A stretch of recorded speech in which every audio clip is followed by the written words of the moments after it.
Okay, so the robots are definitely out there.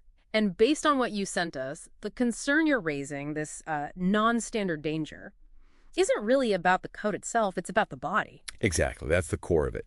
We're shifting from AI that just lives in the digital world to AI that has a physical presence. A tangible body. Right. And that's what we mean by embodiment. The AI's decisions, its learning, it's all connected to interacting with the real world. Physics matters now. So it can actually exert force, move things around. Precisely. And that creates risks that, well, software alone just didn't have. It's not stuck behind a screen anymore. Okay, so let's dig into that. We're looking at the figure robot, specifically its learning system, detail in time. It's called Helix. Yeah, Helix. It's this unified neural network approach.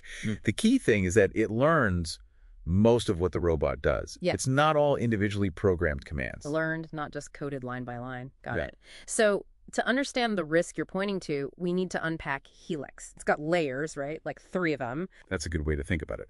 3 layers working together. We can start at the top with what they call System 2.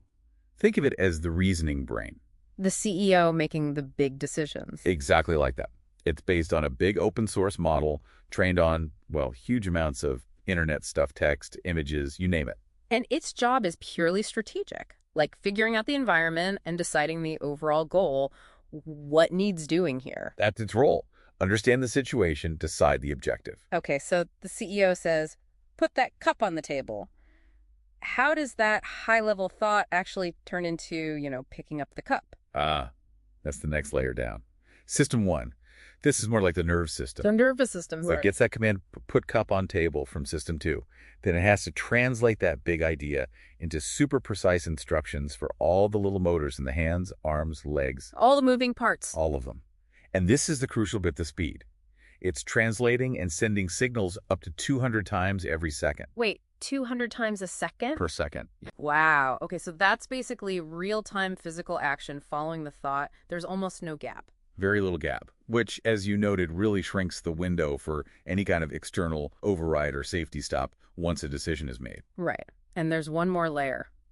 Below the nerves. Yes, System 0. This is like the automatic reflex system, the foundation. Like balance, stuff you don't consciously think about. Exactly. It's another neural network, but it's dedicated entirely to the real basics. Keeping the robot stable, managing its balance. It handles the constant, tiny adjustments needed just to stand and move without falling over.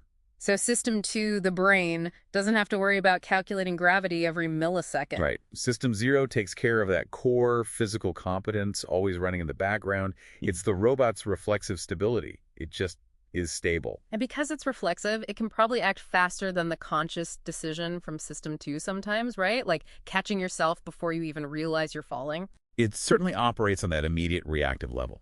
So bringing it all together, this structure really maps onto the concern you raised. How so? Well, you've got this sophisticated reasoning brain, System 2, making complex judgments.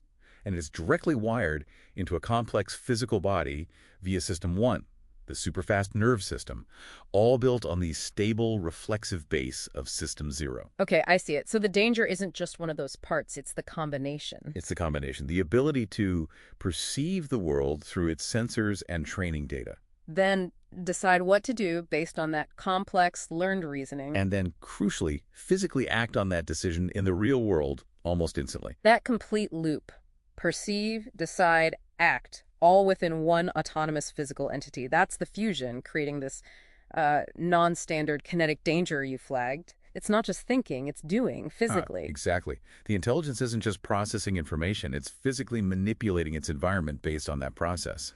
Which leads to a final thought, something for you to chew on.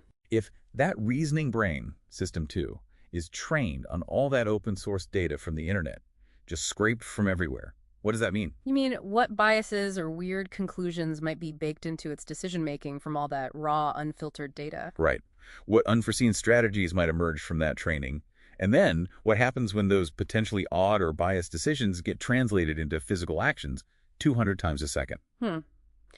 That's definitely something to think about as these things become more common, where the core understanding driving the physical action actually comes from. Exactly. Food for thought.